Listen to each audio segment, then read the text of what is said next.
Hi అండి, welcome back to my channel. ఈరోజు ఒక కొత్త రెసిపీతో మీ ముందుకు వచ్చేసాను. ఇంట్లో ఈజీగా చేసుకోగలిగే పల్లీ చిక్కీ.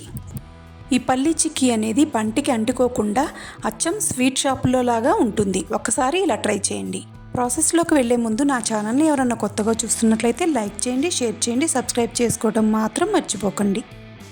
ముందుగా ఒక ప్యాన్ తీసుకొని అందులో 1 కప్పు పల్లీలు తీసుకోవాలి. ఈ పల్లీలు అనేవి మీడియం ఫ్లేమ్లో పెట్టుకొని బాగా వేగేలాగా చూసుకోవాలి. పల్లీలు అనేవి ఇలా వేగితే సరిపోతుంది.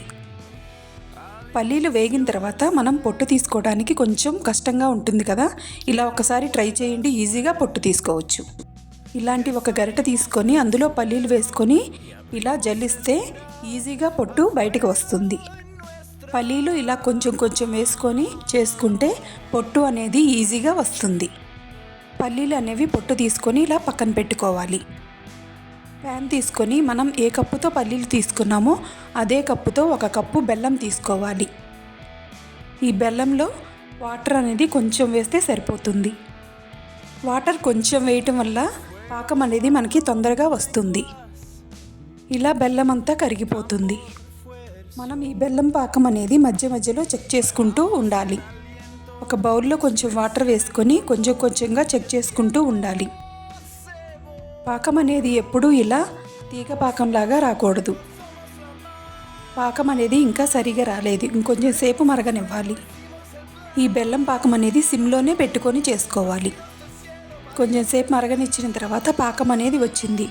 మనం ఇలా పాకం వేసుకున్న తర్వాత ఇలా విరిస్తే విరిగిపోవాలి. అలాంటప్పుడు పాకం బాగా వచ్చినట్లు. పాకం వచ్చిన తర్వాత స్టవ్ ఆఫ్ చేసుకొని 1 చిటికెడు సోడా ఉప్పుని వేసుకోవాలి. ఇలా వేసుకోవటం వల్ల పల్లీ చిక్కీ అనేది గట్టిగా లేకుండా వస్తుంది.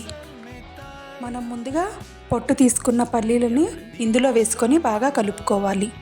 చివరిలో 1 స్పూను నెయ్యిని వేసుకుంటే టేస్ట్ అనేది చాలా బాగుంటుంది. అంతేనండి, 1 స్పూన్ నెయ్యి వేసుకున్న తర్వాత ఈ మిశ్రమాన్ని బాగా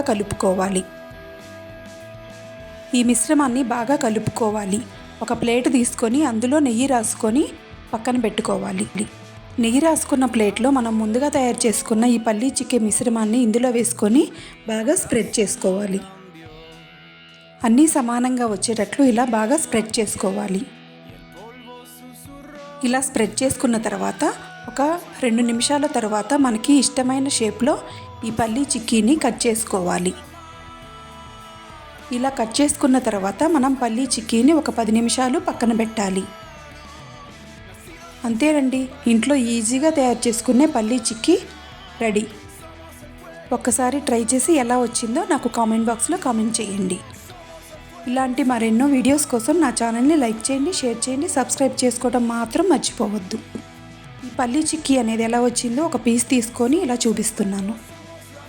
నాకు ఈ పల్లీ చిక్కీ అనేది పర్ఫెక్ట్గా వచ్చింది. ఒక్కసారి మీరు కూడా ట్రై చేసి ఎలా వచ్చిందో నాకు ఒకసారి కామెంట్ చేయండి. Thank you for watching.